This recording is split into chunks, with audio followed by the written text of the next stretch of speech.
building Paris on the Prairie that you've seen with some of these old buildings. Kind of Chicago almost rejecting its roots in a way. And so you've got this push and pull, elegance and rationality versus the wilderness, right? Paris on the Prairie or these big, beautiful green earth buildings. So one of the ways that architecture needs to sort of, what's the phrase? Necessity is the motherhood of invention, right? So we've got the stripes, but I love to point out the masks on the building. Let's see if you can see tragedy and comedy, right? So it's a building that's kind of telling us what's going on inside, which is a really radical idea at the time. This is the 1920s. Artists before this were supposed to be doing Greek revival, Spanish revival, things like that. And all of a sudden we're kind of playing around with this. It almost gives us a little preview of postmodernism in a way. For the Board of Trade, or a part of the Board of Trade. And those X braces are a really good example of the building expressing its materials and its engineering. And it did that to create an open space inside of it, right? You needed a trading pit. That's what it was, a trading floor. So it had that idea of universal and open interior to it too. All right. So our next building is on the right side of the river. As we get past the Gateway series, you might start to see.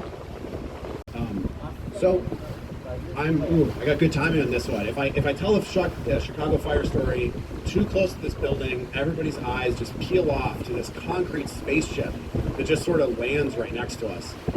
It's really one of the more striking buildings on the tour. It's finished in 1986, and it's designed by a gentleman named Bertrand Goldberg. And you're looking at River City. Goldberg is our final modernist. Harry Weiss was triangles. Mies van der Rohe was rectangles. Bertrand Goldberg, circles. That was his shape. And what about his material? A lot of concrete, right? You see a lot of concrete in there. So he's considered a brutalist. Brute in French actually means kind of naked or raw. And so brutalism doesn't come because it's the strength or the kind of machismo of it. It's because of the material. Concrete's this very naked building material, which is very modernist, right? Mies van der Rohe said that architecture material should express themselves, which means honest expression. So circles and concrete or international style. It's about 1,500 feet tall. And it was the tallest building in the world for 25 years when it was built by the Sears Company. So really think about that. If the richest person in the world today built the tallest building, the most powerful retailer like Amazon, it would kind of make sense, right? It's quite the flex. Out to a market with sacks of grain, and they would buy and sell it from one another. You would meet at a market, and that's how you would set prices and discuss. They created standards for grain, ABC, high quality grain, low quality grain. Used grain elevators.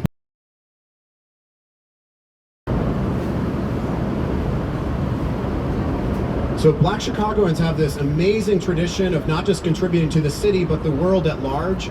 Gwendolyn Brooks from Chicago, Ida B. Wells from Chicago, Ebony and Jet Magazine are from Chicago. I already mentioned Barack, I mentioned Oprah Winfrey, Mahalia Jackson, the mother of gospel music. It goes on and on and on, and it's not reflected in our skyline. So I have my little Soul Train story to point it out, but I hope when I'm giving this tour decades from now that idea of representation architecture is much more physically represented in our skyline. But think about that. Soul Train Season 1, Chicago Board of Trade. Who'd have thought? All right. So this is a good time to get some close look.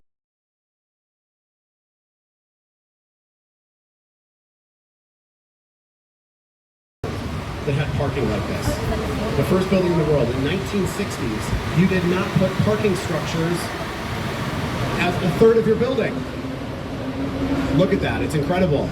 So it's very much a reflection of the automobile age. And it's, they're having a good time. This is a city within a city. So you're looking at a structure that would have had a theater in it. It still does, that tortoise shell. That line of windows was an ice skating rink. And so Goldberg was really doing something radical at the time. He was asking people in the 1960s to come and live downtown. Americans in the 1960s, we were watching Leave It to Beaver. We thought that home meant white picket fences, 2.1 kids, dogs, right? Very suburban. And all of a sudden, in 1967, you have this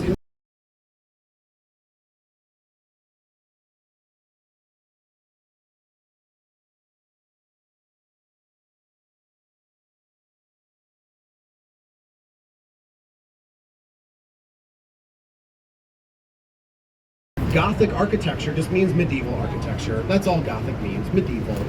And medieval architecture was about cathedrals.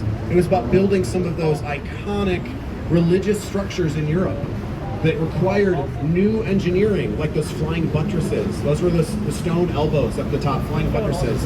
And that had a profound impact on architecture moving forward. So it's not surprising that Gothic architecture and reviving it was something that some architects were want to do. And I want you to think about those flying buttresses as we find our next building. If you look 2 buildings down along the river on the left side, you'll see more flying buttresses. You'll also see the NBC Peacock. 2021, and this is another Studio Gang joint.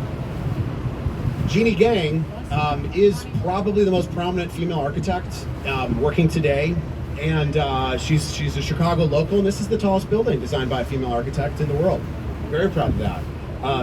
In fact, the only other female architect we really celebrate on the cruise, it happens to be our Riverwalk designer, Kel Ross Barney, and that kind of tells you about another a thing happening in architecture, right? Is that this whole tour, I've really only been able to incorporate 2 female architects. And so that's something that I really hope changes as I give this tour, because clearly architecture plays such a critical role in where we work, where we play, how we live, and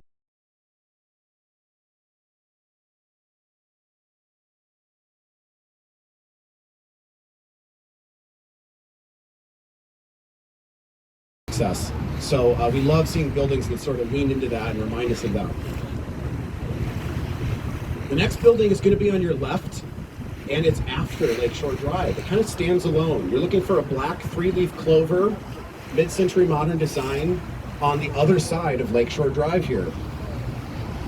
This is finished in 1968, designed by Schipperwright and Heinrich.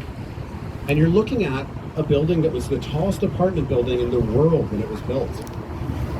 So again, I have to remind you of that idea of the American home in the 1960s. It was very suburban. It had white picket fences, and this is a design that's asking people to live in the city. So it's quite a revolution in that regard. And architects, they need to figure out how to make all that work, right? If you're going to ask people to give up some of their privacy, maybe you have to give a little back. That building is specially curved so that you can't look into your neighbor's windows, which is a really kind of cool feature. I'm going to pick back up after we get past Lakeshore Drive.